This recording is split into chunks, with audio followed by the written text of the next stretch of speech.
Shalom Bapak Ibu, selamat berjumpa kembali dalam renungan pada pagi hari ini. Dan kita akan sama-sama belajar.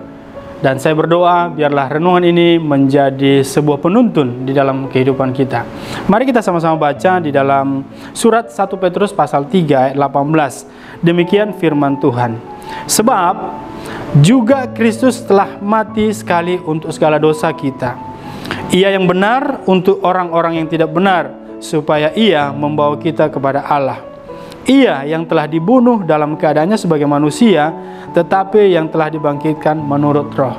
Untuk melengkapi ayat bacaan renungan kita pada pagi hari ini, saya akan membaca mulai dari ayat 13 dengan judul perikop, menderita dengan sabar. Dan siapakah yang akan berbuat jahat terhadap kamu jika kamu rajin berbuat baik? Tetapi sekalipun kamu harus menderita juga karena kebenaran, kamu akan berbahagia. Sebab itu janganlah kamu takuti apa yang mereka takuti, dan janganlah gentar.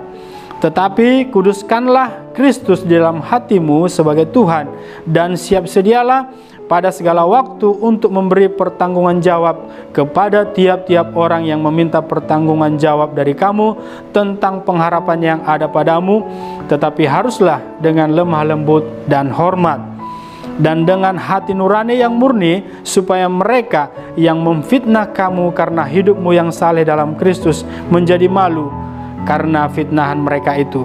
Sebab lebih baik menderita karena berbuat baik, jika hal itu dikehendaki Allah, daripada menderita karena berbuat jahat.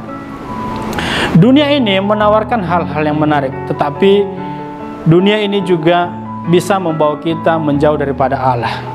Dan apa yang ditawarkan dunia, sekalipun asik, sekalipun dinikmati, tetapi kecenderungannya pasti akan mendatangkan dosa. Dan inilah yang menjadi masalah utama di dalam kehidupan manusia, adalah dosa itu sendiri. Kita sebagai umat Tuhan yang sudah menerima anugerah keselamatan dari Allah, tentu kita harus, sudah sepantasnya kita tahu harus berbuat apa untuk menyenangkan hati Tuhan. Sekalipun ada tawaran dunia, tentu kita harus memilih untuk melakukan apa yang menjadi kehendak Tuhan.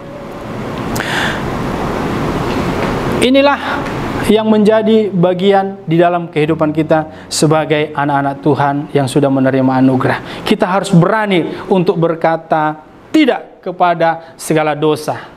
Dan sekalipun ketika kita melakukan kebenaran, namun banyak orang yang tidak mau menerima kebenaran yang sudah kita lakukan itu, maka kita tidak usah berkecil hati.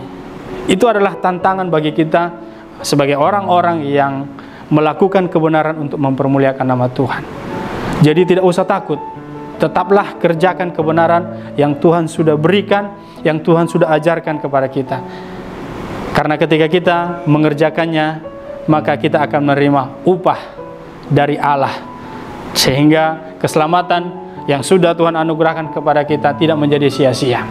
Saya berdoa, semoga kita tetap melakukan yang terbaik, tetap melakukan kebenaran sesuai dengan kehendak Allah. Demikianlah renungan kita pada pagi hari ini. Tuhan Yesus memberkati. Shalom.